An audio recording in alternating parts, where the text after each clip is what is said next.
Hello everyone, I welcome you all to EPG Pathshala. I am Dr. Neha and I am affiliated with Tata Institute of Social Sciences, Mumbai. Today we are going to study module titled Approaches to Gender and Development Part 2, Women in Development WAD. As part of the series of approaches to study gender and development, WAD represents the second shift. It is a second perspective which emerged among the three critical frameworks which were outlined by Radkeber, and so this is the second shift in the approaches to understanding and to implementing development projects and development processes. In this module we are going to cover major features, origin, characteristics and criticism of WAD approach.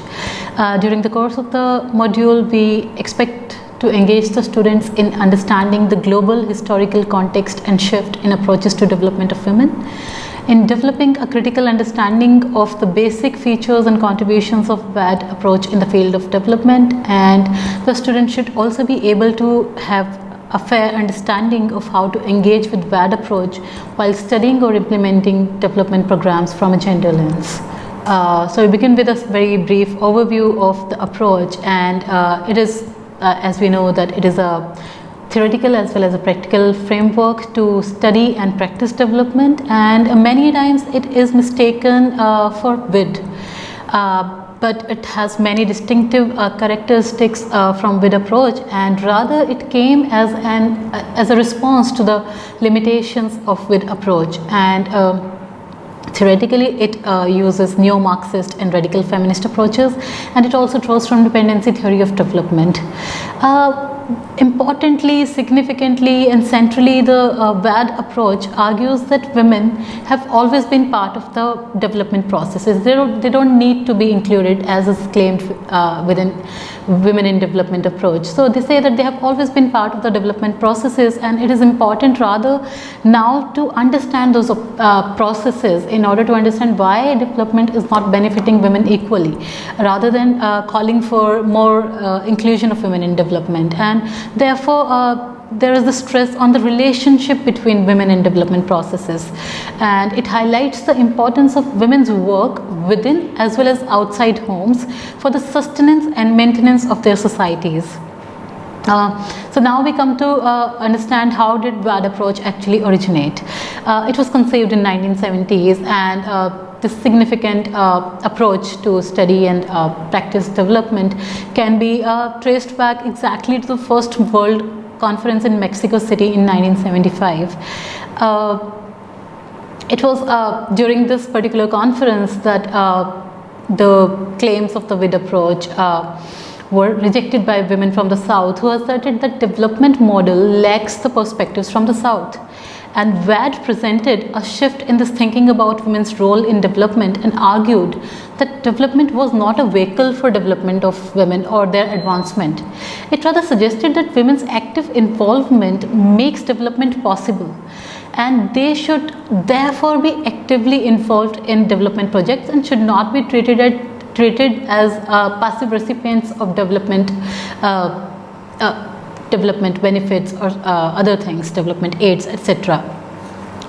So WAD continued to further this new thinking and argued that there are dangers of talking about integrating women in a patriarchal world.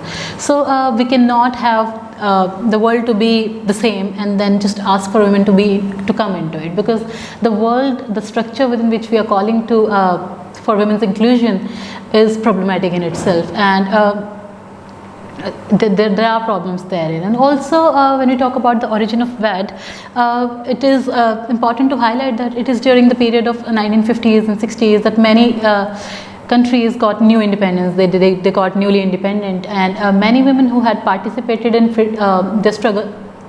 struggle for freedom, they wanted to be a part of the making of their new country now. And WAD approach was based in this thought and this effort as well. Now we try to see what are the theoretical approaches which inform WAD approach. So actually though people say that WID and WAD are not much different, but what is majorly different between vid and vad is the theoretical base within which they are located. Instead of simply seeing or understanding or studying how women are related to development, VAD focuses on the larger and complex relationship between patriarchy and capitalism. Though there has been very little theorizing about VAD that has been done because of the distinctive nature of VAD practice, but still what we know of is that it draws from neo-Marxist feminism, radical feminism, and also very importantly from dependency theory of development. So we can have a little brief about what Marxism says and how it came to influence theories on development. So there was a period where modernization theory seemed to be inadequate to explain why certain people, certain groups, certain countries remained underdeveloped, and the people who were dissatisfied sought answers in Marxism because it was seen as a very thorough critique of modernization theory. And Marxist scholars draw from Friedrich Engel's argument that women's oppression and subordination are the results of development of capitalism and private property. Thus, the achievement of gender equality can be possible only if capitalist system ends, and which will happen only after a successful class struggle. The focus of the Marxist thinkers hence is capitalism, and they completely ignore the crucial role of patriarchy in determining women's subordinate position, as they believe that patriarchy is a result of and outgrowth of capitalist system.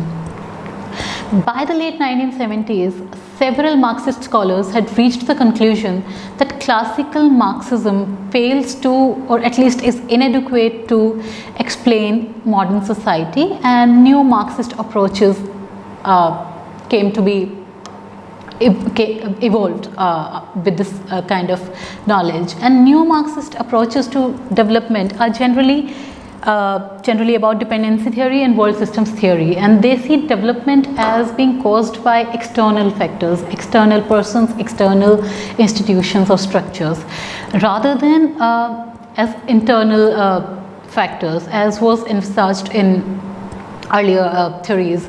Some influential feminists during this time expanded their debate and included a nuanced appreciation of reproductive labor and the role of class in women's life. VAD represents this amalgamation of neo-Marxist thoughts with feminists' expanded debate on development. We also need to look a little more into dependency theory. What does it say? And actually this theory draws from Marxism. It is a Marxist critique of Western capitalism, and it tries to explain third world underdevelopment problems. It targets modernization theory, and it blames the West and the modern for the underdevelopment of the global south or the third world.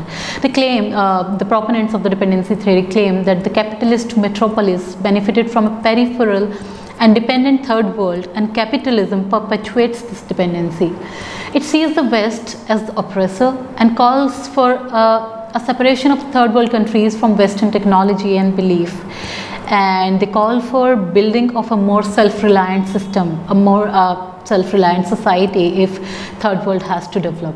This theory differs from Western approaches to development, and it is primarily so because it was originated in the third world, primarily Latin America, and unlike other Western theories which were originated in Western countries. So the third world scholars were wondering about why is it that third world countries were at the bottom at the scale in terms of any socio-economic measure. They asked why such inequalities and unjust situations existed in certain countries. Their concern was not only to find out but also to transform those unjust situations and find ways to an increased equality among nations as among peoples. Fundamentally, for dependency theory, underdevelopment is not a natural state. It is something which is caused by and which is actively caused by developed nations through a sustained system of interactions between the two. The underdevelopment of the poor countries is not only caused by powerful countries but is also needed. It is not only caused but it is also needed by powerful countries, the Western countries, in order to make possible the development of the industrialized countries that form the Western core. Both the core and periphery are seen as part of the world political economic system according to this theory, and it is said that neither would exist without the other. Propositions within dependency theory can be read in the box number 1, and the major feminist theory, the major feminist thought that has informed WED approach, and that is radical feminism. And while there was dependency theory, which was gaining prominence and significance as a very important theory to understand the development and underdevelopment of countries, during the same time radical feminism was evolving, and together they both challenge existing social structures and call for separation from the power sources. And radical feminists argue that patriarchy is the fundamental cause of women's oppression, and it exists in all societies, whether developed or not. So it is not that capitalism alone can cause or stop women's oppression, but it is mainly patriarchy which is seen to be the major culprit within radical feminism to be causing women difficult circumstances and subordinate status in society. So for many of them, creation of a men-free, women-only systems is the solution to women's problems. They suggested to create alternative women-only social institutions which were designed to protect women's interests from patriarchal domination. This approach culminated into WED approach, and more can be read about radical feminism from the box number 2. But right now it's the kind of issues which were addressed by radical feminists and also by WED approach therefore include reproductive and abortion rights, breaking gender roles, understanding pornography, rape and prostitution as expression of patriarchal power, critiquing culture and marriage, and critiquing religion and other institutions. Later some radical feminists also focused on sexuality studies. To understand and to analyze these issues, radical feminists used certain tools like women's organization and consciousness raising to raise awareness of women's oppression. They also organized some events like public protest, etc. When we talk of radical feminism, certain names that definitely need to be pointed out include T. Grace Atkinson, Corinne Greig Coleman, Jill Johnston, Robin Morgan, and Shulamit Firestone. We can see one of the protest or an image from one of the protests that happened with WED approach, with radical feminist approach, where the woman is asserting her choice over her body and how she chooses to use her body. A summary form of the whole module on WED can be read in this particular table. So now we move on to discuss what are the major features of WED approach. Firstly, because it draws from radical feminism, and it comes as a response to finding it comes as something which seeks solutions outside of patriarchal structures. This approach is majorly having emphasis on women's power. It is something which recognizes and appreciates women's knowledge, their work, their goals, their responsibilities, that they have always contributed to the processes of development. It points out that women have always been contributing in development by participating in agriculture and other activities of development, but their contribution has never been considered. It has always been overlooked and marginalized in development plans of their countries. Secondly, it's a woman-centric approach. It's very simply stated, it is a very woman-centric approach. It is a woman-only approach. It is a men-free approach. It suggests that there be women-only development projects because only those projects can take care of women's particular interests. And next feature of WED approach can be best captured in the slogan, give credit where it is due. And to give credit where it is due, two things were being done within the WED approach, and they were spreading awareness about why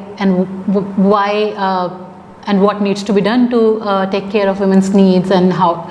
Secondly, there were campaigns. There were various campaigns that were made that were designed to change development policies by placing women's concerns on national and international agenda. So there were campaigns, there were awareness programs. These were being done to organize women.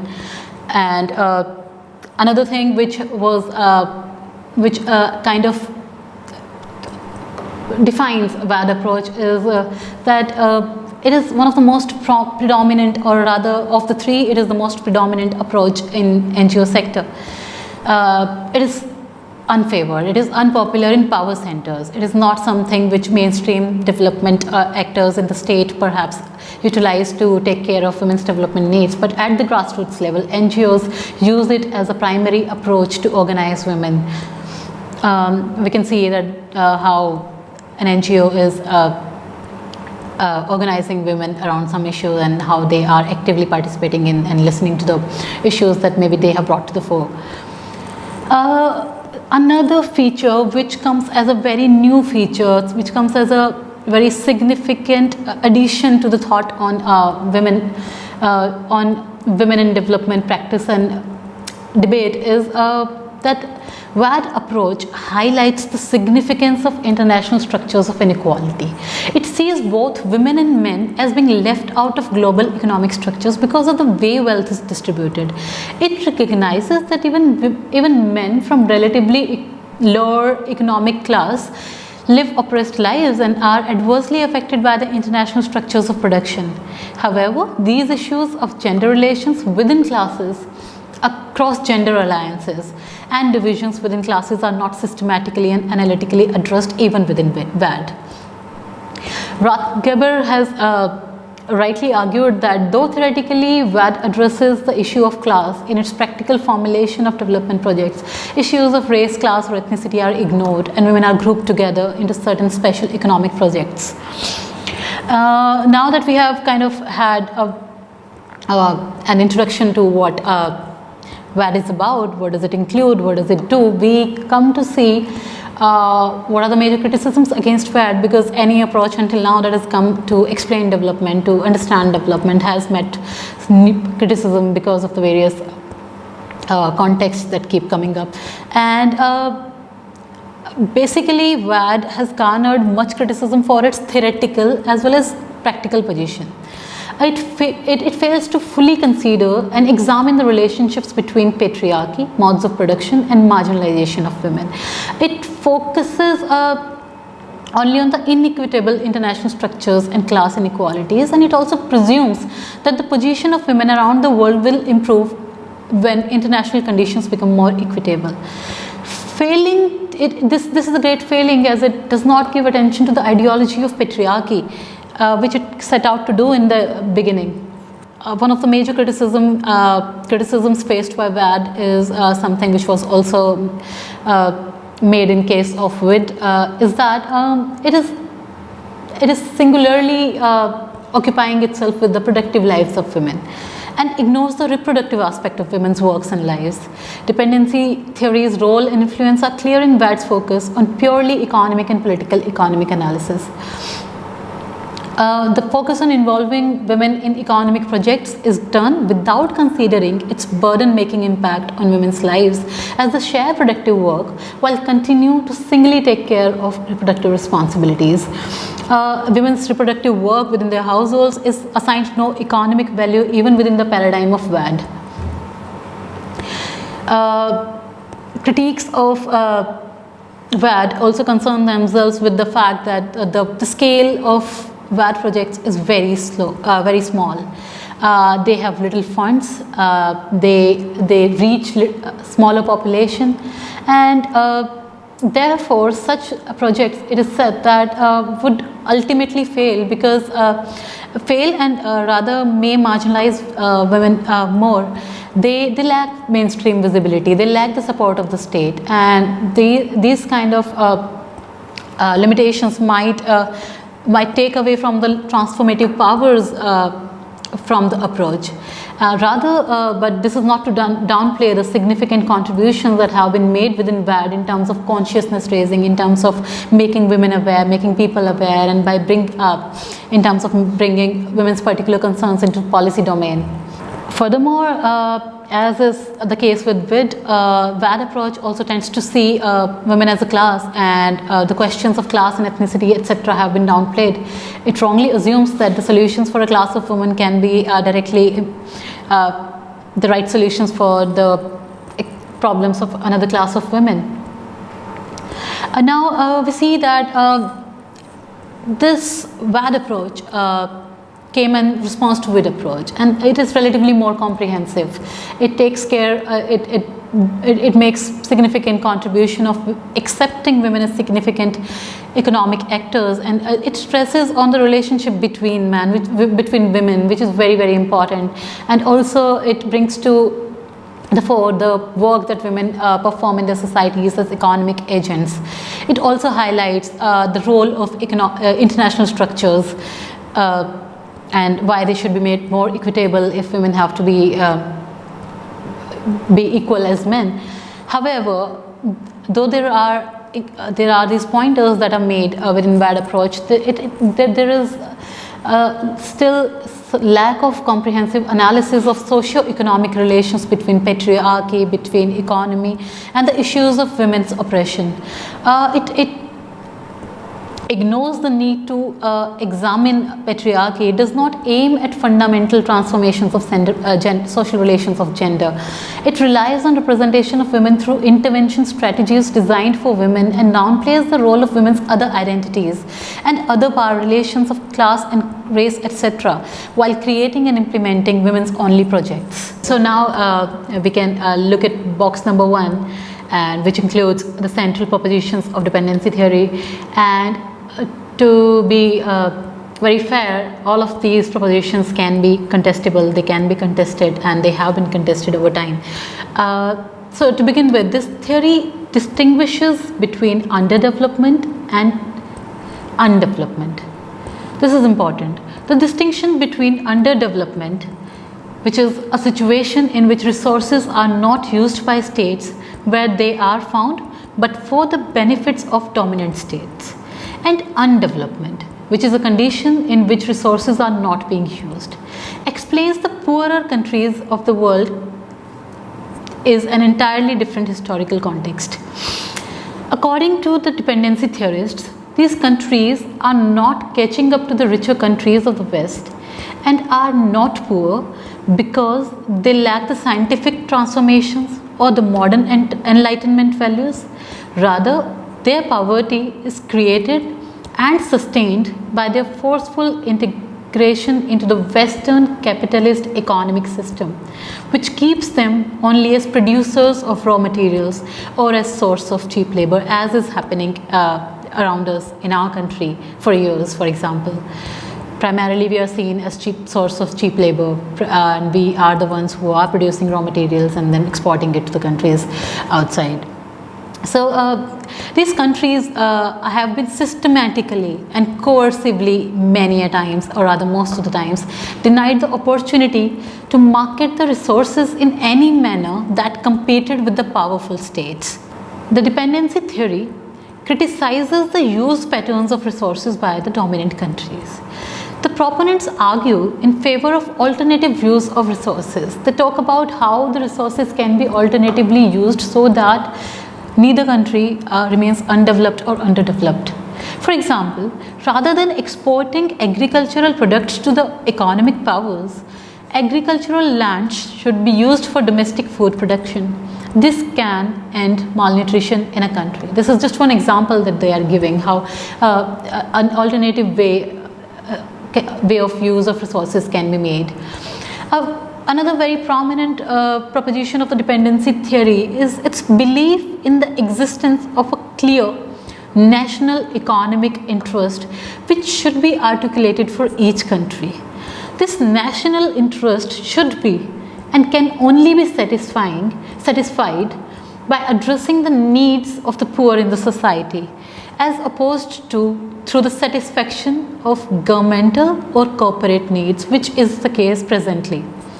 Interestingly, the underdevelopment and unfair diversion of the resources is caused not only by the dominant states, but also by the local elites in the poorer countries, as their own interests are in line with the interests of the developed nation states. Often, these elites are typically educated or trained in the West and share similar values and culture with the elites in dominant states. Now we can look at radical feminism in a little bit more detail. If you look at box number 2, it kind of gives more inputs about what exactly is radical feminism. It is basically a theory, a thought within feminism, which emphasizes on the patriarchal roots of inequality between women and men. It views patriarchy as dividing privileges, rights, and power on the basis of gender in a manner that oppresses women and privileges men. Tong defines a radical feminist as a person who sees the sex or gender system as the fundamental cause of women's oppression. Thus, radical feminism challenges existing political and social organization in total as it is inherently patriarchal. Unlike the liberal feminists who work within the system for change, the radical feminists tend to be more radical in their approach, and they are skeptical of political action within the current system, and they call for a new system, the making of a new system, functioning within a new system altogether, which undermines patriarchy and associated hierarchical structures, processes, and operations. They are more radical and militant in their approach and aim to dismantle patriarchy rather than making space for women in the existing patriarchal systems through legal changes, which was the case until now. Unlike Marxist feminists, radical feminists also addressed oppression as being beyond an economic or class issue. Thank you.